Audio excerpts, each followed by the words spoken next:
Hello दोस्तों, हमारे channel में आपका स्वागत है। दोस्तों, आज हम बात करेंगे गोल्जी उपकरण एवं गोल्जी काय के बारे में। तो गोल्जी उपकरण क्या होता है, इसकी खोज किसने किया था? तो इसकी खोज कैमिलो गोल्जी ने किया था। कैमिलो गोल्जी ने गोल्जी काय की खोज किया था। कब? 1898 ईस्वी में। साधारण सूक्ष्मदर्शी से देखने पर यह मुड़ी हुई या गुच्छों की समान प्रतीत होती है। पादप कोशिका द्रव में मुड़ी हुई छड़ के समान रचना बनाकर बिखरे रहते हैं, जिन्हें हम क्या कहते हैं? डिक्टियोसोम कहते हैं। इलेक्ट्रॉन सूक्ष्मदर्शी से देखने पर यह चारों तरफ से झिल्ली से घिरी हुई अनेक समानांतर नलिकाओं या चपटी कुंडिकाओं या सिस्टर्नी की समूह की तरह होते हैं। कुंडिकाओं के सिरे पर छोटी छोटी पुटिकाएँ स्थित होती है। इसके अतिरिक्त नीचे की तरफ बड़ी बड़ी रिक्तकाएँ पाई जाती है। गोल्जिकाय की झिल्लियों का संपर्क अंतःप्रेतरीय जालिका की झिल्लियों से रहता है। गोल्जिकाय कुछ यूकैरियोटिक कोशिका और स्तनधारी की लाल रुधिर कणिका, जीवाणु एवं नीलहरी शैवालों में नहीं पाए जाते हैं। यह कोशिका का मुख्य श्रवण अंगक है। यह लाइसोसोम एवं पेरिएक्सोम के निर्माण में मदद करता है।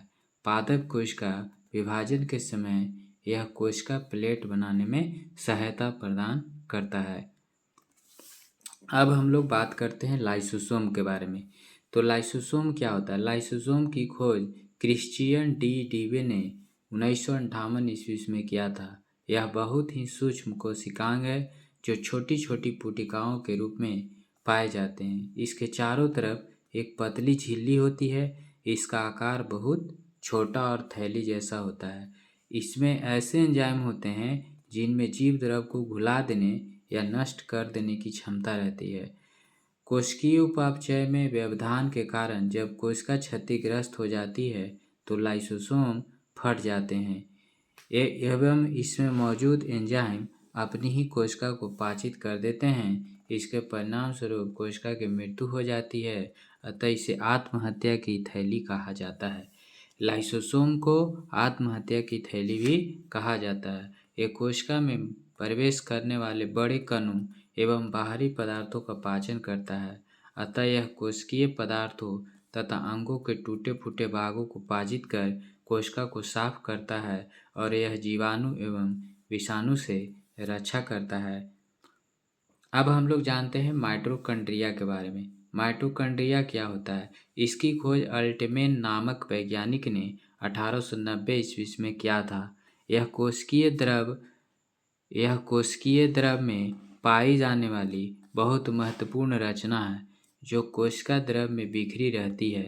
अल्टमेन ने इसे बायोप्लास्ट तथा बेल्टा ने माइटोकॉन्ड्रिया नाम दिया। इसका आकार और आकृति परिवर्तनशील होता है। यह कोशिका द्रव में कणों, सूत्रों, छड़ों और गोलकों के रूप में बिखरा रहता है।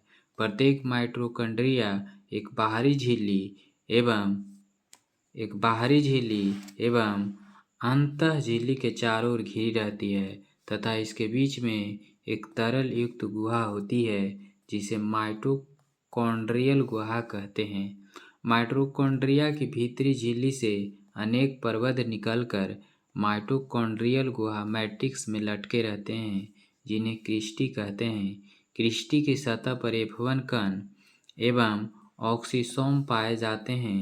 माइटोकॉन्ड्रिया को ऊर्जा उत्पन्न करने के कारण कोशिका का ऊर्जा गृह कहा जाता है। माइटोकॉन्ड्रिया को क्या कहा जाता है? कोशिका का ऊर्जा गृह कहा जाता है। याद रखना है, माइटोकॉन्ड्रिया को क्या कहा जाएगा? कोशिका का ऊर्जा गृह। लाइसोसोम को क्या कहा जाएगा? आत्महत्या की थैली। इसे कोशिका का ऊर्जा गृह इसलिए कहते हैं कि 36 एटीपी अणु जो कि एक ग्लूकोज अणु के टूटने से बनते हैं, उसमें 34 एटीपी केशव चक्र के दौरान माइटोकॉन्ड्रिया में ही बनते हैं। अब हम लोग जानते हैं कि लवक क्या होता है। लवक यह केवल पादप कोशिकाओं में पाए जाते हैं। लवक जो होता है पेड़ पौधों में ही पाए जाते हैं और ये कोशिका द्रव के चारों ओर बिखरे रहते हैं। ठीक है, ये आकार में मुक्त अंडाकार, गोलाकार या तस्तरनुमा आकार के होते हैं। इसके अलावे ये भिन्न भिन्न आकार जैसे तारानुमा, फीतानुमा, कुंडलाकार, कुंडलाकार आदि भी हो सकते हैं। ये 3 प्रकार के होते हैं। लवक जो है 3 प्रकार के होते हैं। पहला अवर्णी लवक।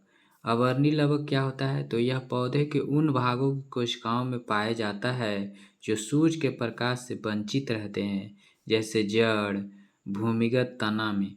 माने जैसे कि पेड़ पौधा होता है तो उसका जो तना रहता है, जैसे कि तना रहता है, जड़ रहता है, उसमें ही अवर्णी लवक पाया जाता है। जहाँ पे सूरज नहीं पहुँच सकता है तो जड़ में नहीं पहुँचेगा, आप भूमिगत तना में नहीं पहुँचेगा तो उसमें अवर्णी लवक होगा। यह स्टार्च कणिकाओं एवं तेल बिंदु को बनाने एवं संग्रहित करने हेतु उत्तरदायी होता है। अब उसके बाद अवर्णी लवक के बाद हम लोग जानेंगे वर्णी लवक के बारे में कि वर्णी लवक होता क्या है। तो वर्णी लवक होता है, ये रंगीन लवक होते हैं जो प्राय लाल, पीले और नारंगी रंग के होते हैं। ये पौधे के रंगीन भाग जैसे पुष्प, फल, भित्ति, बीज आदि में पाए जाते हैं। वर्णी लवक कहाँ पाया जाएगा? तो वर्णी लवक ये रंगीन होता है, ये लाल हो सकता है, पीला हो सकता है, नारंगी हो सकता है और ये पौधे के रंगीन भाग में पाया जाता है। जैसे कि उसका पुष्प, जैसे फूल उल लगता है तो फूल देखबे करते हैं, रंगीन रहता है ना। फिर फल भित्ति माने उसका फल जो भाग होता है, फल का भाग कोई का पीला होता है ना, किसी का हरा होता है, किसी का उजला होता है। बीज में भी उसी तरीके से कलर होता है। तो वर्णी लवक पुष्प में, फूल में पाया जाएगा, फल के अंदर वाले भाग पर पाया जाएगा और बीज में पाया जाएगा। ठीक है, वर्णी लवक। उसके बाद तीसरा होता है हरित लवक। हरित लवक क्लोरोप्लास्ट इसको कहते हैं। ठीक है, पौधे के लिए हरित लवक बहुत ही महत्वपूर्ण कोशिकीय संरचना है, क्योंकि इसी में मौजूद वर्णकों की सहायता से प्रकाश संश्लेषण की क्रिया संपन्न होती है। इस कारण हरित लवक को कोशिका का रसोई घर कहा जाता है। याद रखना है, ये भी इम्पोर्टेंट है। हरित लवक को कोशिका का क्या कहा जाता है? रसोई घर कहा जाता है। हरित लवक में पर्णहरित के अलावा कैरोटीन एवं जैंथोफिल नामक पर्णक भी पाया जाता है। पत्तियों का रंग पीला होने के कारण उनमें कैरोटीन का निर्माण होता है। अब जो पत्ती है, जैसे पेड़ पौधा का पत्ती रहता है तो पत्ती का पीला हो जाता है। तो पीला क्यों हो जाता है? क्योंकि उसमें क्या पाया जाता है? कैरोटीन पाया जाता है। पर्णहरित में क्या पाया जाता है? जैसे पत्ता हरा होता है तो किसके कारण होता है? उसमें कौन सी धातु पाई जाती है? तो मैग्नीशियम पाई जाती है। तो आई होप कि यहाँ तक आपको समझ में आया होगा। तो कुछ चीज़ें हम आपको रिकॉल कर देते हैं। रिकॉल में आप समझते हैं, सबसे पहला चीज़ आपको समझना है रिकॉल में कि सबसे पहले तो आत्महत्या क्या है? आत्महत्या, आत्महत्या की थैली, आत्महत्या की क्या थैली, आत्महत्या की क्या थैली। थैली किसको कहा जाएगा? आत्महत्या की थैली लाइसोसोम को कहा जाता है। किसको कहा जाता है? लाइसोसोम को, याद रखना है। दूसरा जो सबसे इम्पोर्टेंट चीज़ जो है वो है कि कोशिका का ऊर्जा गृह किसे कहा जाता है? कोशिका का, है ना, कोशिका का ऊर्जा गृह किसे कहा जाएगा? कोशिका का ऊर्जा गृह किसे कहा जाता है? ऊर्जा गृह, है ना। ऊर्जा गृह किसे कहा जाएगा? तो कोशिका का ऊर्जा गृह कहा जाएगा माइटोकॉन्ड्रिया को, माइटोकॉन्ड्रिया, है ना। किसको कहा जाएगा? माइटोकॉन्ड्रिया को कहा जाएगा। कोशिका का ऊर्जा गृह किसे कहा जाएगा? माइटोकॉन्ड्रिया को कहा जाएगा, याद रहेगा। तीसरा जो हम लोग का निकल के आता है क्वेश्चन, तीसरा जो निकल के आता है अभी पढ़े उसमें से तीसरा क्वेश्चन निकल के आता है कि अवर्णी लवक कहाँ पाया जाता है? तो अवर्णी लवक, अवर्णी, है ना, अवर्णी लवक कहाँ पाया जाएगा? तो अवर्णी लवक पाया जाएगा जड़ में, पेड़ के जड़ में एवं भूमिगत तना में। एवं कहाँ पाया जाएगा? भूमिगत तना में। ठीक है, ये आपको याद रखना है। फिर उसके बाद बरनी लवक कहाँ पाया जाता है? बरनी लवक, तो बरनी लवक फूल में पाया जाएगा, पुष्प में पाया जाएगा, फलाभिति में पाया जाएगा, फलाभिति में, और फिर कहाँ पाया जाएगा? बीज में पाया जाएगा। ये सब किस में? बरनी लवक में। कहाँ? ये सब कहाँ होगा? बरनी लवक में होगा। सब कहाँ होगा? बरनी लवक में होगा। कोशिका का रसोई घर किसे कहा जाता है? कोशिका का रसोई घर, कोशिका का रसोई घर किसे कहा जाता है?